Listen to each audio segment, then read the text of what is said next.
শুভ শুভ শুভ দিন সাদাত ভাইয়ের জন্মদিন। শুভ শুভ শুভ দিন সাদাত ভাইয়ের জন্মদিন। একটা আগে আর আইলাই সব রে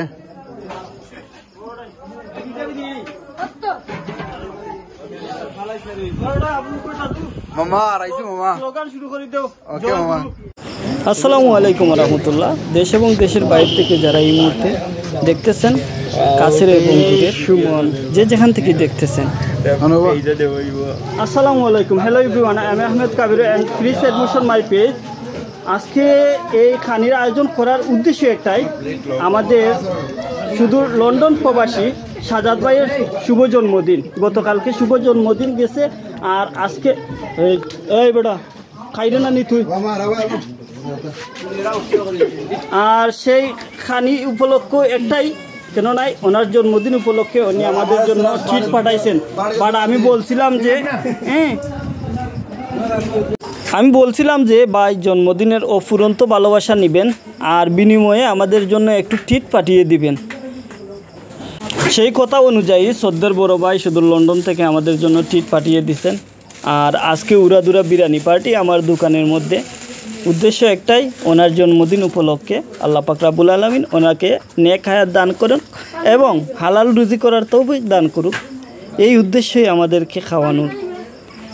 এখানে উপস্থিত আছে আমার বাগনা সিংসাপুর ইউনিয়নের ছাত্রলীগের সভাপতি আবু বকর সাজু এবং সালমান, আরও তার সহপাঠী যারা আছে ছাত্রলীগের কর্মী ভাইয়েরা, প্রত্যেকেই আমার দোকানে আছে।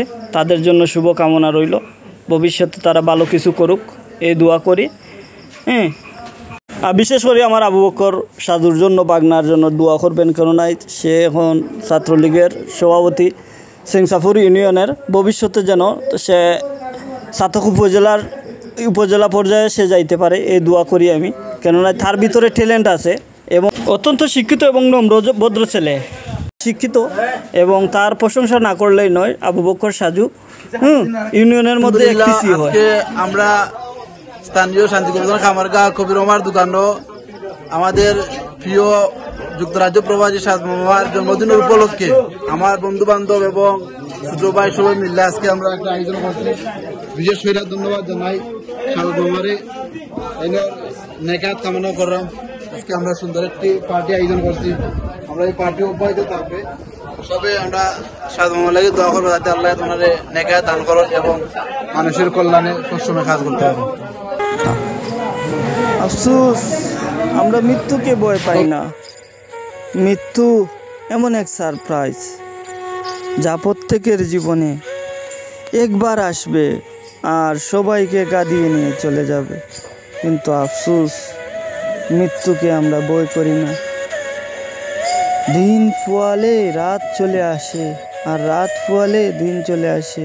এরপরেও মৃত্যুর কথা কেন আমাদের কানে একবারই না আসে?